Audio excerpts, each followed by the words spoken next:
Tout le monde pense qu'attendre le moment parfait pour faire sa hijra est une preuve de sagesse. La réalité, c'est que chaque jour passé à préparer ton départ sans fixer de date, c'est un jour de plus où tu t'enfermes dans ta propre prison. C'est normal d'avoir peur, c'est même humain, mais il y a une limite invisible où la prudence devient ton pire ennemi. Aujourd'hui, on va briser les 8 blocages psychologiques qui te paralysent pour transformer ton hésitation en un plan d'action concret. On va parler ici d'argent, de famille et de la peur de l'inconnu. Mais reste bien attentif jusqu'au point numéro 7, c'est le plus contre-intuitif. Je vais t'expliquer pourquoi avoir trop d'argent de côté peut paradoxalement causer l'échec total de ton projet en moins de 3 mois. Ce que je te partage ici, ce ne sont pas des théories, c'est ce que j'observe sur le terrain ici au Maroc. C'est la différence brutale que j'ai vue entre ceux qui s'installent durablement et ceux qui font demi-tour après seulement quelques semaines, le cœur brisé. Alors pose-toi sincèrement la question, est-ce que tu es en train de construire ton projet ou est-ce que tu es justement en train de te construire des excuses?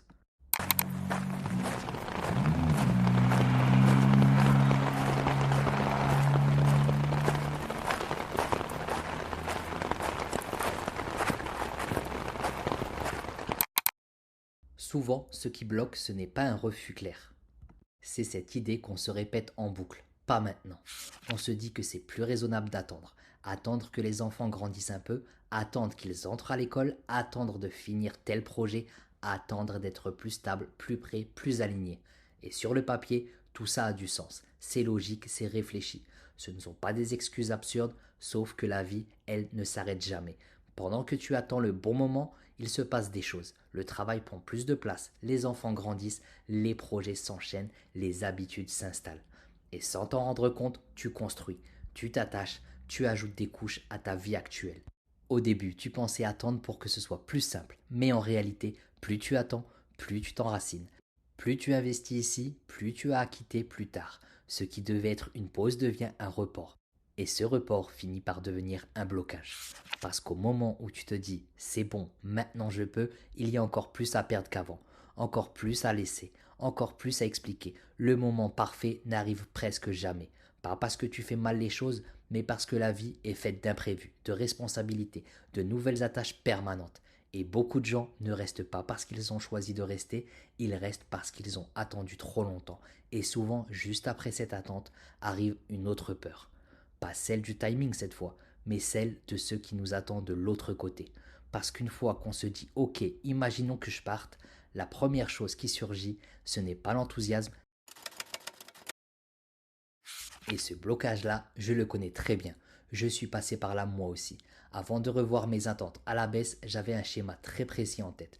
Un travail sur place, une maison, un cadre déjà stable. Bref, une version presque clé en main de la vie que j'imaginais. Et attention, avoir un projet, c'est sain. Avoir une vision, c'est même nécessaire. Le problème, ce n'est pas d'avoir des critères, le problème, c'est quand ces critères deviennent des conditions non négociables. Parce que dans la réalité, tout ne se déroule pas dans cet ordre-là. On aimerait sécuriser chaque détail avant de bouger, anticiper, prévoir, tout verrouiller pour se rassurer, c'est humain, on cherche de la sécurité. Mais à partir du moment où cette préparation te pousse davantage à rester qu'à avancer, elle ne protège plus, elle bloque.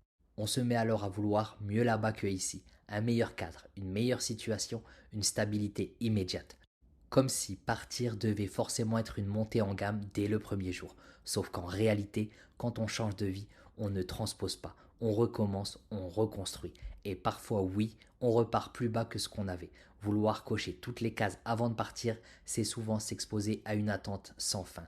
Parce qu'une fois une case validée, une autre apparaît, puis une autre, et encore une autre. Et pendant ce temps-là, le projet n'avance pas. Il se fige, il devient théorique. Et souvent, juste après cette logique de contrôle, arrive une autre barrière. Moins rationnelle, plus viscérale, celle qu'on n'arrive pas vraiment à expliquer, mais qui fait tout trembler à l'intérieur. C'est probablement l'un des blocages les plus profonds, parce qu'il ne repose pas sur des faits précis, mais sur ce que notre cerveau ne parvient pas à anticiper. Ce n'est pas forcément une peur rationnelle, ni même une peur clairement formulée, c'est plutôt une sensation diffuse, une inquiétude de fond, quelque chose qui s'installe dès qu'on sort de ce qu'on connaît. On ne sait pas exactement ce qui fait peur, mais on sait que ça fait peur. Dans un projet de hijra, cette peur est presque inévitable, parce qu'elle touche à beaucoup plus que le pays lui-même. Elle touche au changement de repère, à la perte de contrôle, au fait de ne plus maîtriser les codes, les règles implicites, les habitudes du quotidien. Même quand on a une intention claire, même quand la foi est là, même quand le projet est réfléchi, l'inconnu reste présent, parce qu'il oblige à lâcher une partie de ce qu'on croyait stable. De notre côté, si on a choisi le Maroc, ce n'est pas uniquement par facilité ou par hasard, c'est aussi parce que concrètement, notre situation rendait les choses plus simples, notamment avec la carte nationale marocaine. Moins de barrières administratives, moins d'incertitudes sur le long terme, un cadre plus lisible. Et c'est important de le dire parce que simplifier un projet, ce n'est pas trahir son intention, c'est parfois lui donner une chance d'exister réellement. Mais ça ne veut pas dire que le chemin doit être le même pour tout le monde. Si tu as des attaches ailleurs, si tu te sens profondément bien dans un autre pays musulman, même si ce n'est pas ton pays d'origine, même si les démarches sont plus complexes, même si le cadre est moins évident au départ, ça vaut peut-être la peine de construire ton projet là-bas. La hijra, ce n'est pas uniquement une question de papier ou de facilité administrative, c'est aussi une question d'alignement intérieur, de paix, de cohérence avec ce que tu ressens profondément. Parfois, on se bloque parce qu'on cherche le chemin le plus simple sur le papier, alors que celui qui nous conviendrait vraiment, un peu plus de courage, un peu plus de patience, un peu plus d'effort. Et cette peur de l'inconnu, si on ne la regarde pas en face, finit par nous faire croire qu'on est raisonnable, alors qu'en réalité, on est juste paralysé par ce qu'on ne maîtrise pas encore. Et souvent, quand on creuse un peu plus derrière cette peur de l'inconnu, il y a une autre inquiétude qui apparaît, beaucoup plus concrète, beaucoup plus visible au quotidien, celle de ne pas comprendre, de ne pas savoir s'exprimer, de se sentir limité dans les échanges. Parce que très vite, cette peur prend une forme précise. C'est un blocage énorme. Et c'est normal, elle fait peur pour plein de raisons. Pour le travail, les démarches, pour les échanges du quotidien, pour cette impression de dépendre des autres. Souvent, on se dit qu'on apprendra plus tard, quand on aura le temps, quand ce sera vraiment nécessaire. Et du coup, on repousse. Surtout l'arabe. Alors que c'est pourtant une clé essentielle, même sans parler directement de hijra, le problème c'est que tant qu'on est dans un environnement confortable, il n'y a aucune urgence. On comprend plus ou moins, on se débrouille, on remet à demain, et cette procrastination devient presque invisible. Mais beaucoup de personnes qui franchissent le pas racontent la même chose. Le jour où tu pars, tu te retrouves face au mur. Plus de raccourcis, plus de filets, tu dois comprendre, tu dois parler, tu dois t'adapter. Et paradoxalement, c'est là que l'apprentissage devient vraiment efficace, parce que tu n'as plus le choix, parce que chaque interaction compte, parce que ton cerveau s'adapte beaucoup plus vite quand il est plongé dans la réalité. Ce qui faisait peur au départ devient alors un moteur, un inconfort oui, mais un inconfort utile. Au final, beaucoup se rendent compte qu'ils ont pris bien plus en quelques mois sur place qu'en plusieurs années à repousser depuis l'étranger. Et surtout, ils maîtrisent quelque chose de précieux, une langue, un accès direct aux gens, une vraie autonomie. Et quand on dépasse cette barrière-là, une autre difficulté apparaît. Elle n'est plus liée à la communication en soi, mais à la place qu'on prend, au regard qu'on ressent, à la manière dont on pense être perçu. Quand on change de pays, il y a une chose qu'on remarque tout de suite, la mentalité, la manière de vivre, les codes sociaux, et cette différence-là fait peur. C'est normal. Certains pays ont une réputation plus ou moins positive sur l'accueil, la bienveillance, l'ouverture aux étrangers. Et forcément, ça nourrit beaucoup de questions, parfois même trop. On s'imagine souvent des scénarios très négatifs, le regard, le jugement, le rejet, alors que dans la réalité, ça se passe rarement comme ça. À moins de vraiment provoquer, de ne rien respecter, de vouloir imposer son mode de vie sans faire le moindre effort. La plupart du temps, les gens sont simplement curieux. Ils observent, ils testent, ils regardent comment tu te comportes. Et avec le temps, cette curiosité retombe. Les remarques aussi. Il est assez rare que des personnes se retrouvent réellement rejetées ou maltraitées sans raison. La clé, c'est l'adaptation minimale. Respecter la culture, observer avant de juger, comprendre que tout ne fonctionne pas comme chez soi.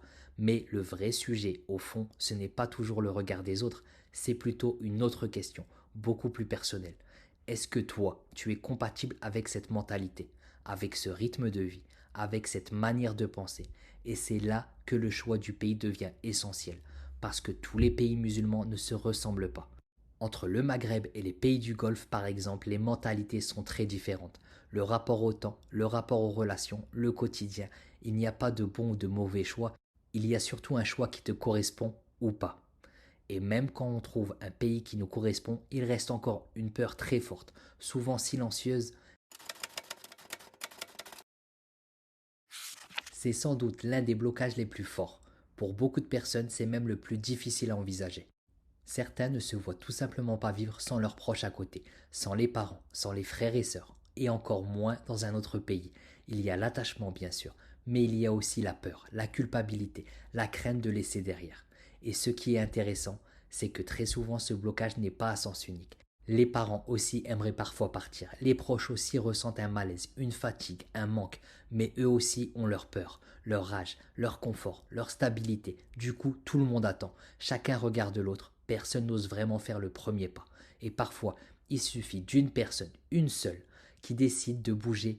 Quand quelqu'un dans la famille ose faire ce pas, ça change énormément de choses. Ça ouvre une porte, ça rend l'idée plus concrète, plus réelle, moins théorique. Ce qui semblait impossible devient envisageable. Ce qui faisait peur devient une option. Et dans beaucoup de cas, le fait d'être le premier à partir ne crée pas une rupture, mais au contraire devient une source de bien, pour soi et pour les autres. Parce que montrer que c'est possible, montrer que la vie continue, montrer que l'équilibre peut exister ailleurs, ça rassure énormément. Et parfois, ce choix personnel finit par devenir collectif. Mais après l'émotion, après l'attachement, il reste une autre peur, plus froide, plus rationnelle en apparence, une peur qui revient toujours dans les discussions. Et si ce genre de réflexion te parle, si tu te reconnais dans ce que je partage, pense à t'abonner à la chaîne et à liker la vidéo. Ça aide énormément pour le projet et surtout ça me permet de continuer à proposer ce genre de contenu sans filtre. La peur financière, elle revient presque toujours et c'est logique. Dans la majorité des cas, on ne part pas avec un travail déjà assuré sur place. Certains ont cette chance, bien sûr, un contrat, un revenu en ligne, une activité à leur compte et forcément ça enlève une énorme part de stress. Mais pour beaucoup de gens, la réalité est différente. Ils repartent de zéro ou presque. Les salaires peuvent être plus bas, les repères changent et même quand on part avec des économies, il faut être honnête, elles fondent très vite. Il faut se loger, s'équiper, racheter des choses qu'on avait déjà, gérer les dépenses imprévues, surtout au début. Les premiers mois coûtent souvent plus cher que prévu, pas parce qu'on vit au-dessus de ses moyens, mais parce qu'un démarrage, ça demande toujours des ajustements. Du coup, beaucoup se disent j'attends d'avoir 30, 40, 50 000 euros et après je partirai. Sauf que cette attente peut devenir un piège, parce que l'objectif recule sans cesse, parce que la vie continue et parce que même avec beaucoup d'économies, rien n'est jamais garanti. Il y a des personnes qui sont parties avec un bon capital et qui ont tout perdu sur la route, des projets qui n'ont pas marché, des choix mal préparés, des imprévus. L'argent rassure, oui, mais il ne sécurise jamais totalement. Ce qui aide vraiment à apaiser cette peur, ce n'est pas d'avoir une somme magique sur le compte, c'est d'avoir de la clarté. Savoir combien coûte la vie concrètement, combien il faut par mois au minimum, quel est le budget, logement, les charges fixes, la marge de sécurité.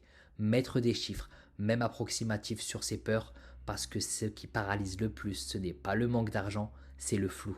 Et quand on commence à éclaircir ce flou, une autre peur apparaît souvent. Pas liée à l'argent cette fois, mais à ce que ça représenterait si ça ne fonctionnait pas. C'est souvent la dernière barrière, et peut-être la plus lourde. Il y a beaucoup de témoignages de personnes qui sont parties, puis qui sont revenues pour 1000 raisons différentes. Et pour beaucoup, cette idée est difficile à accepter. Revenir, c'est être perçu comme quelqu'un pour qui ça n'a pas marché. C'est expliquer, justifier, parfois même se justifier soi-même. Il y a aussi la peur de perdre du temps, de l'énergie, de l'argent, parce que partir ça coûte, revenir aussi. Alors certains préfèrent ne jamais essayer, parce qu'échouer sans avoir tenté semble au fond moins douloureux. Mais la réalité est un peu différente. Même si la vie fait que tu dois revenir, tu auras fait le pas. Et ce pas-là change beaucoup de choses. Une fois qu'on a fait quelque chose une première fois, ça paraît toujours moins insurmontable ensuite. Comme un déménagement, la première fois c'est énorme, puis avec le temps, certains changent de ville régulièrement pour leur travail, sans que ça leur paraisse exceptionnel. C'est pareil ici. Partir, même si ce n'est pas définitif, te donne une expérience que personne ne peut enlever, une lecture différente de la vie, des repères nouveaux, une vision plus claire de ce que tu veux et parfois de ce que tu ne veux plus. Et si tu reviens, peut-être que ce n'était simplement pas le bon moment. Peut-être que tu avais quelque chose à comprendre, à ajuster, à corriger.